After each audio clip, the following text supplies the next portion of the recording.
Shalom umat Allah yang diberkati Tuhan. Dimanapun kita berada, saya percaya kebaikan, kemurahan, dan kasih sayang Allah selalu menyertai kita anak-anaknya. Kembali bersama dengan saya Pendeta Dr. Hanas DTH dalam program Reministry. Kita akan merenungkan firman Allah yang sejuk, yang membuat kita semakin bertumbuh, berakar, dan berbuah dalam Kristus Yesus Tuhan kita. Saya sudah menyampaikan pada khotbah di seri pertama terkait dengan tema The Power of God in Crisis, dengan nats utama dari Yohanes 1 ayat 1 bagian A, pada mulanya adalah firman. Ditekankan bahwa kuasa Allah dinyatakan melalui keberadaan Allah yang kekal. Keberadaan Allah yang kekal selalu menyertai kita umatnya, sehingga kita merasakan kasih dan kuasa Allah yang tidak terbatas, khususnya di masa-masa sukar atau krisis. The Power of God in Crisis di seri yang kedua ini, nats diambil dari Yohanes 1 ayat 1 bagian B sampai dengan ayat yang kedua. Firman itu bersama-sama dengan Allah, dan firman itu adalah Allah. Ia pada mulanya bersama-sama dengan Allah. The Power of God in Crisis, dengan mengambil teks utama Yohanes 1 ayat 1b sampai dengan ayat yang kedua, menekankan bahwa kuasa Allah dinyatakan melalui firman atau Yesus Kristus yang ilahi. Kalau kita memperhatikan Yohanes 1 ayat 1 bagian B sampai dengan ayat yang kedua, saya mengulang kembali. Firman itu bersama-sama dengan Allah, dan firman itu adalah Allah. Ia pada mulanya bersama-sama dengan Allah. Filsafat Yunani menekankan bahwa Allah menempatkan posisi tertinggi adalah Theos atau Allah. Kemudian Logos atau firman. Kemudian Demiurgos, dan selanjutnya Aion. Jadi dalam filsafat Yunani, yang paling tinggi posisinya itu adalah Theos, yaitu Allah.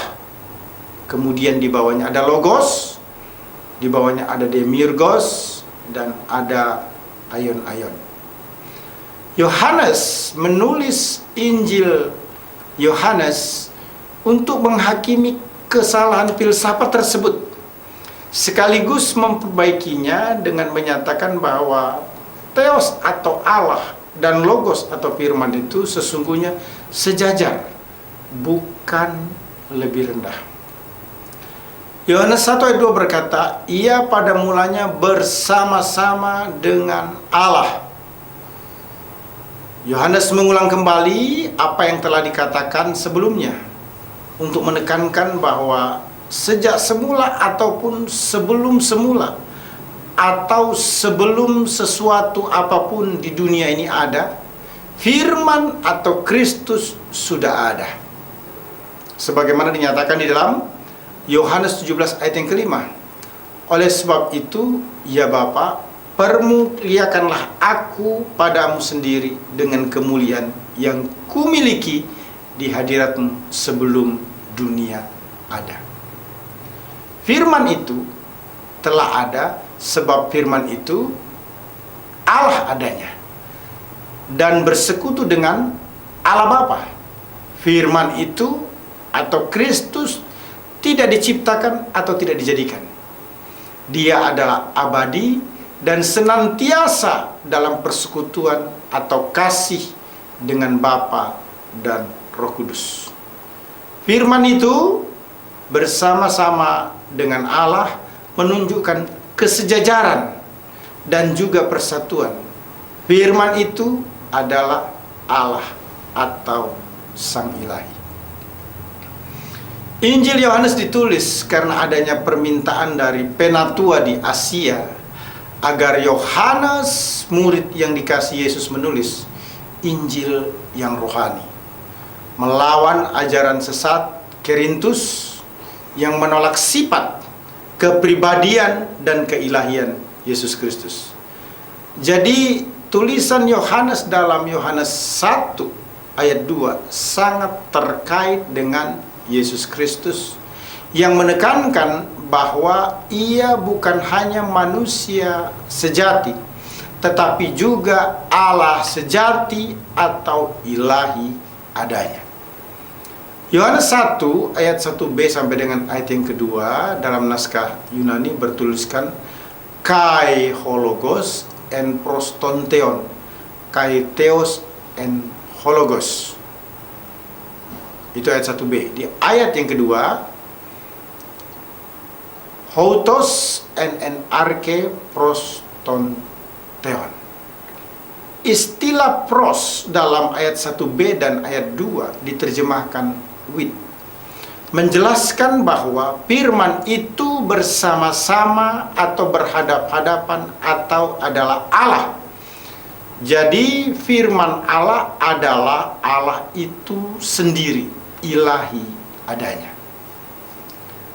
Terlalu banyak manusia di dunia ini yang memahami bahkan mengagumi Yesus Kristus atau Isa Al-Masih sebagai pribadi yang dekat dan dimuliakan oleh Allah. Yesus Kristus hidup di dunia, dimengerti sebagai pribadi yang memberikan keteladanan moral, bahkan mempertahankan atau memperjuangkan moral sampai mati disalibkan.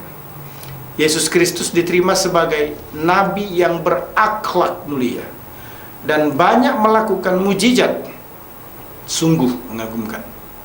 Bahkan banyak yang mempelajari Yesus Kristus lebih dalam dibandingkan orang Kristen, membaca Alkitab lebih banyak dibanding dengan pendeta, menulis tentang Yesus Kristus hingga meraih gelar sarjana, magister maupun doktor dalam keagamaan.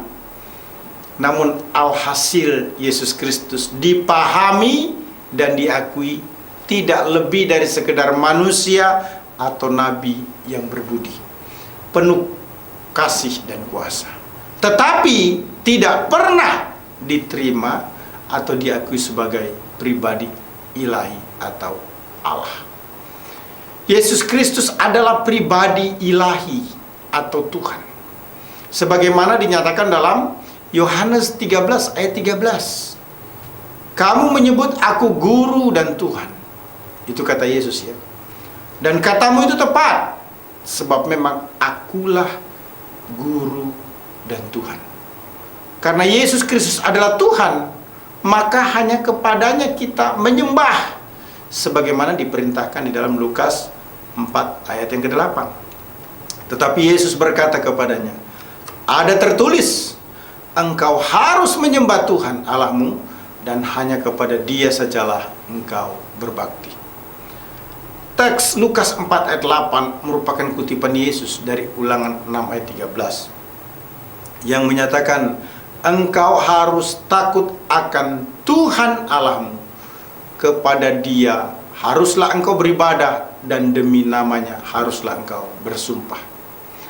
Kutipan Yesus tersebut merupakan pernyataan Musa kepada bangsa Israel atas perintah Tuhan, karena saat itu bangsa Israel belum menyembah Tuhan atau Yahweh.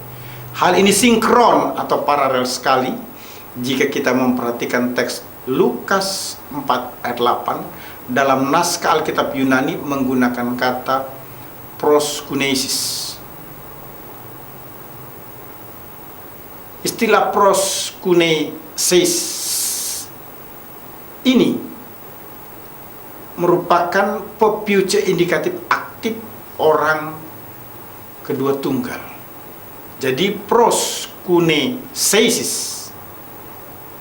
sebaiknya diterjemahkan, kamu akan sungguh-sungguh secara aktif menyembah. Dalam bahasa Inggris diterjemahkan you shall worship. Jadi di masa lalu Tuhan memerintahkan kepada bangsa Israel untuk sungguh-sungguh secara aktif menyembah. Di masa Yesus, Lukas menulis untuk orang-orang bukan Yahudi untuk sungguh-sungguh secara aktif menyembah kepada Tuhan. Dan di masa kini, kita tetap sungguh-sungguh secara aktif menyembah Yesus Kristus Tuhan.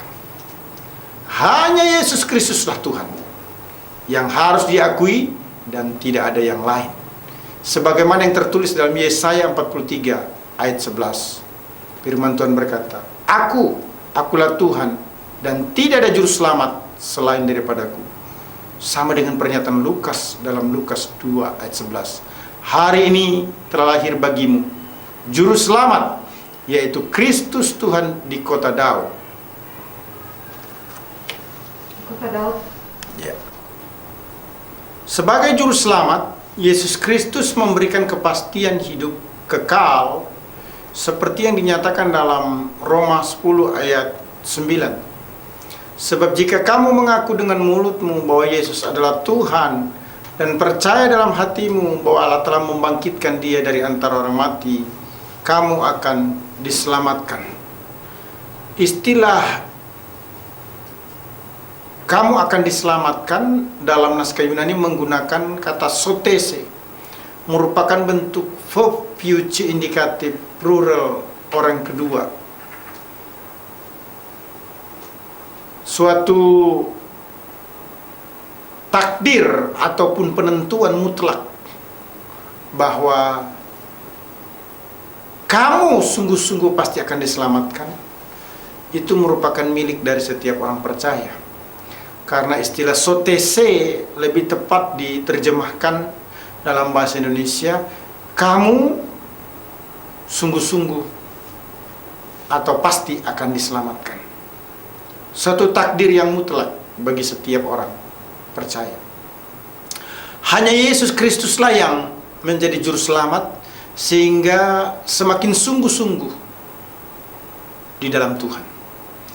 2 Petrus 1 ayat 5 berkata, justru karena itu kamu harus dengan sungguh-sungguh berusaha untuk menambahkan kepada imanmu kebajikan dan kepada kebajikan pengetahuan.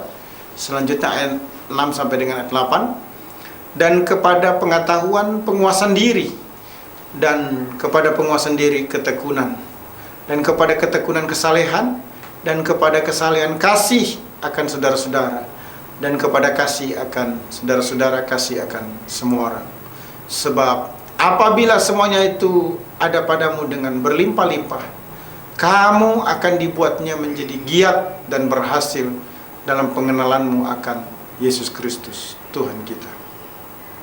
Saudara yang kekasih dalam Tuhan, di tengah-tengah kesusahan, khususnya pandemi COVID-19 ini, maka kita diingatkan bahwa apapun yang terjadi pada kita sebagai umatnya harus tetap berpegang teguh, tidak goyah, jangan meninggalkan Yesus Kristus apapun resikonya.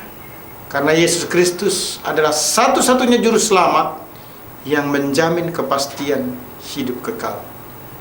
Kita juga harus percaya bahwa saudara-saudara seiman yang telah menerima Yesus Kristus secara pribadi, sekalipun menjadi korban atau terpapar karena COVID-19, tetap terjamin memperoleh hidup yang kekal, yaitu sorga, bersama Tuhan Yesus Kristus selama-lamanya. Kita harus tetap antusias atau bersungguh-sungguh di dalam Tuhan untuk menambahkan iman hingga giat dan berhasil dalam pengenalan dan menghidupi keberimanan di dalam Yesus Kristus. Ingat, kuasa Allah unggul melebihi kuasa apapun atau tidak dapat dibandingkan, disamakan dengan apapun. Dibuktikan dengan kuasa Allah dinyatakan melalui firman Yesus Kristus yang ilahi. Kristus sang ilahi adalah satu-satunya Allah atau Tuhan yang kekal, juru selamat yang memberikan kepastian hidup kekal. Itulah sebabnya kita harus tetap beriman kepadanya sekalipun penuh dengan resiko. Haleluya, Tuhan memberkati. Amin.